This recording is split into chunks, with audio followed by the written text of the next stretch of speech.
so far it's been an amazing experience. From the Jolu Shell where we took off, I had a lot of mixed feelings. There was anxiety, there was excitement, a bit of, fear of the unknown. We started, it was a very good ride. I thought the first day was going to be very easy because of the Cape Coast Takoradi terrain. I thought I'd done that several times. But that trip to Afro Beach, oh my God. So that was the first beach SENA. I was happy I was able to pull through. The second day, the terrain, we thought it was going to be very easy to Kumasi. No, we didn't think it was going to be easy, but it was very difficult. And if I'm not mistaken, the second day was one of my hardest experiences of the whole trip.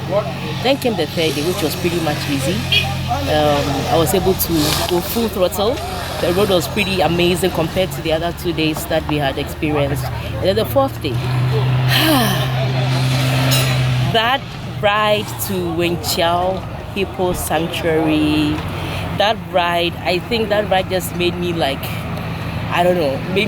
almost inhuman to be able to survive that ride. It was amazing, the adventure. At some point, we're not even riding on the road. We had to go through the shrubs, the grass, and for me, that experience was just everything for me. It was difficult, it was tough. I was dehydrated, I was tired, my arms were aching, but I just looked at the guy ahead of me and I just told myself, I need to make sure I get there too. And then we got there, we managed to get to where we had to sleep. That was Jirapa, Dubai, a very nice place. And so far, the experience has been good. I'm happy I did it. Will I do it again? Again and again.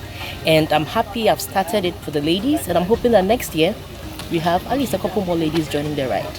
So we get to do our own ladies AIS special. When I was in the car, I felt caged. In as much as I was getting a lot of food to eat, I felt caged. I felt. I'm looking for the right word. We felt deprived. Deprived. That is the word. I felt so deprived of all the fun these guys were having. Even though they were suffering, I call it fun. You call it fun? That's why. Yes. So, because in the evening when you guys came, after eating and everything, and we were telling the stories, I was like, the way they were laughing, I was like, I missed all this. It was first thirsty, tired, no support, nothing, and you have to pass through that sand, Charlie. You guys.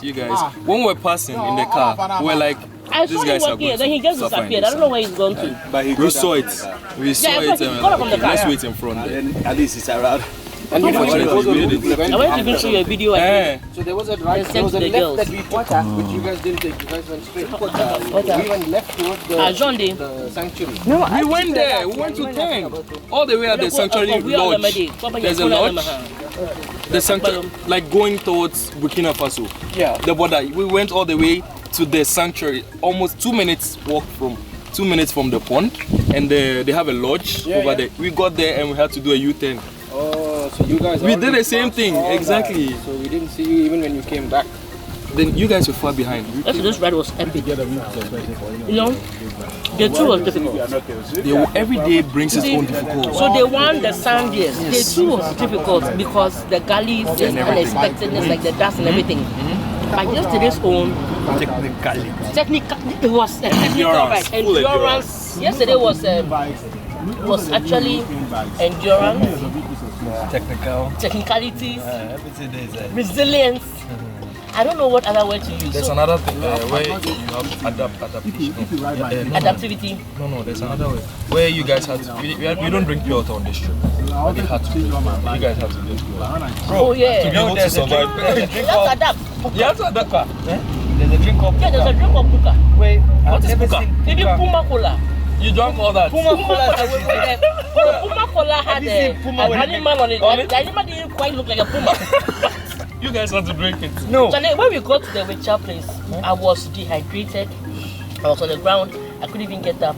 So who was it? Was it King D and Mono? They went and brought me Puna Cola. Puna yam. then the Puma, and then the Puma cola had an animal on it that wasn't quite. It looked like a butterfly or something. Yeah, but it, So we go get this but it was a drink. pill. So I said, won't drink. Then And then that I came looked along at and the also got banana. Puka We looked at it drink. and saw that, okay, they've written some By Bella. by Balabas. Okay,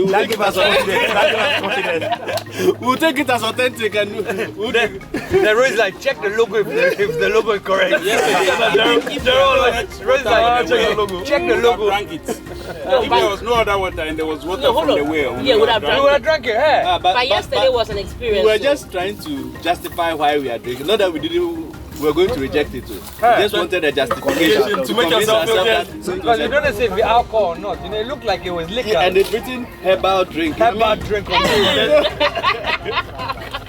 Now, you can drink your herbal drink and sit on your bike. But yesterday was tough. Yeah, it was. I mean, I think yesterday was a mental game.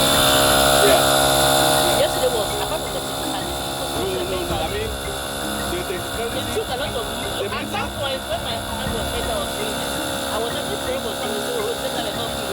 Nobody's When I coming got back, I really.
I think that the name Ibrahim Mahama is synonymous with greatness.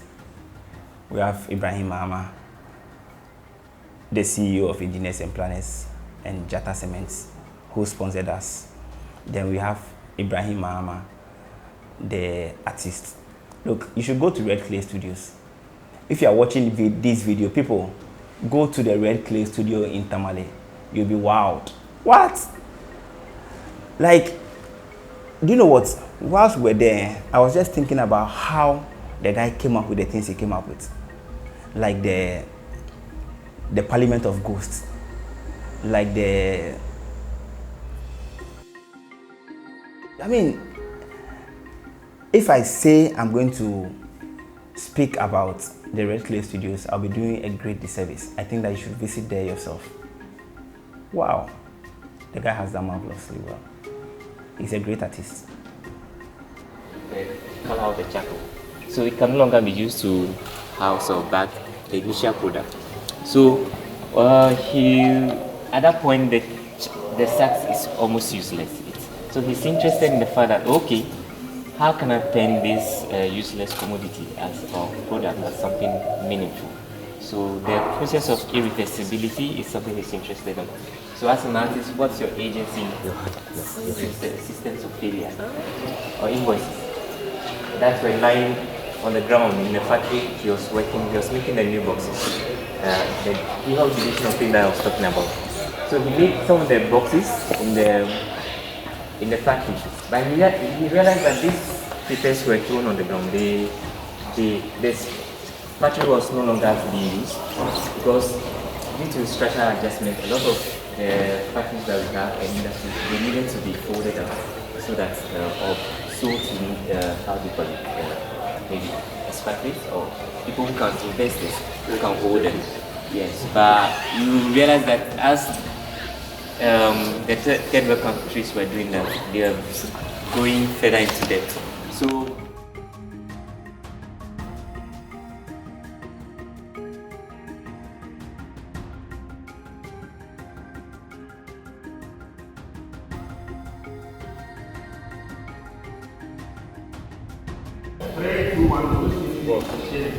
let's go.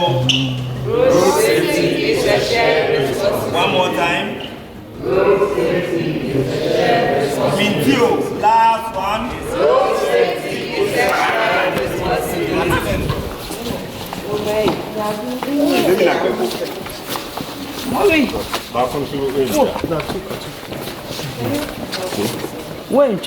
we're going this way.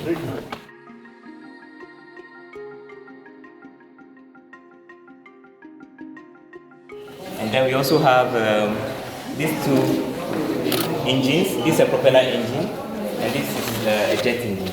This one was donated to Ibrahim Mahama by Ibrahim Mahama. Wow. I said this particular engine, the jet engine, was donated to Ibrahim Mahama by Ibrahim Mahama. Also, the philanthropist donated it to the artist. The engineer donated it to the artist. Yes. They are both philanthropists. Yes. They are both. Okay. And then someone was talking about the KNUST. So this is the exhibition that he made in KNUST. This is Unity Hall, Kunti.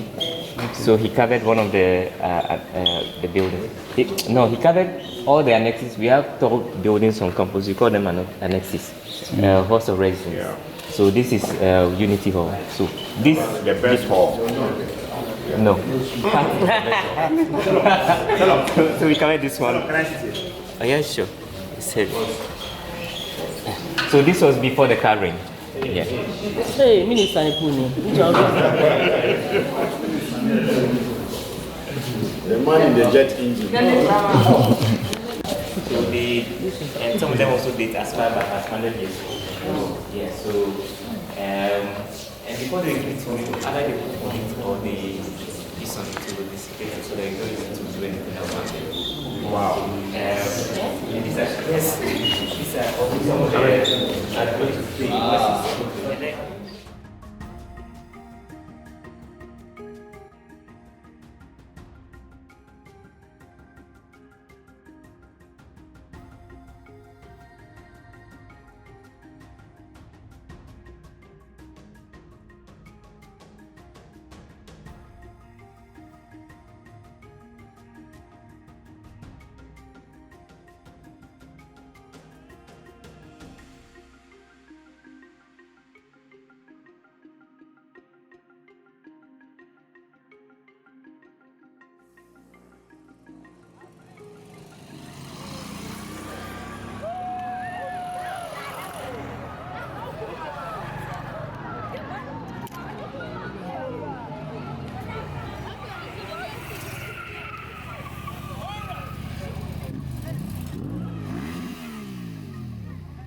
So we were supposed to park at Yendi in the forest. They are thick forest to take a picture. So I started signaling from after the filling station that we are parking. So because I'm in front, I don't park immediately. I start signaling early. And I'll move very far to go and park so that there can be enough space at the back to park. So I was signaling, we're going, I see everyone. Then we are going, I now officially park. So when I park, Salsa is behind me safe. Philip is also behind me because Salsa and Philip were partners. So behind me. Then I turn, I see the cars have stopped, people are coming around, something is happening. Then I just stood there for a few minutes, then, not a minute, like a minute. And the guys are not moving. Then the crowd is getting bigger. Like first, the crowd wasn't there. All I saw was that the guys have slowed down in the park. I was like, no, this is nowhere to park. Come forward. But I saw a crowd coming, and I had gotten off my bike. So I told Rozzie and Philip, let's go back. Rozzie, let's go back. I think something is happening at the back. So we move at the back. I get there. I didn't see anything. All I see is Transporter is standing. The bike has been picked. Everyone has parked. Everything has already cleared. So I asked, what happened? And they were like, oh, Transporter did a wheelie. And unfortunately, that was right when we started parking. So King D, trying to park, came in front of him. So it's caused that incident. King D didn't see him also coming. And I think he didn't get the signal that we are parking here. So it wasn't fatal, luckily, because when Transporter also realized that King D was trying to negotiate, he started sort of slowing down in the wheelie and brought it down right in time not to enter King D. So he hit the back of King D's carriage and just slid down. So luckily that didn't, it just wobbled King D a little, but it didn't throw him off and he didn't whack into King D, and he fell on the side and just a slight scrape. So they brought that, they coined the term, I think Mono coined the term, he was mining, he was mining Yendi, and another person said he bought land at Yendi. So officially it's Transporter. So in Yendi, I'm sure seeing the very good road excited him, and then he bumped into one other rider, I think David, and it wasn't that bad, but for a while he had to get off the bike for someone else to be on the bike, and then after a while he came back on his bike. And I know it happens to me. You be on bad roads for about 3-4 hours, and then you all of a sudden come and meet a very good road. You just want to let out and go. When I realized that the people were by the roadside cheering us, I had to do something for them to feel like, yeah, there are people, yeah. And honestly, I keep doing that because I have a feeling that they don't get to see bikes, heavy bikes all the time. So the small one they can see today, or the small one they can see at that very moment, I need to make it look great for them to remember us maybe one day. So I wanted to do something to also make them feel good, but it didn't go as planned because, like I said, a little bit of road accident that led to this, if you can see. So if I was also extra careful, I would have noticed that he was coming in my way. But because I was so excited, I couldn't control my feelings. I had to do something for the villagers to put some smile on their faces. So I did what I had to do, and unfortunately, he also didn't see me coming, and then he ended up right in front of me, and I had to run into him. After the incident, every rider that falls doesn't just jump back on his bike, depending on the incident. In this situation, mine was a little bit as a shock for me, so I had to take a break. And then after I get back on my bike, and you were there, you saw it. I mean, after I was on my bike, I made everybody feel my presence again. That yes, I was back in the team. At the start, I was known as the Transporter, but getting to the end.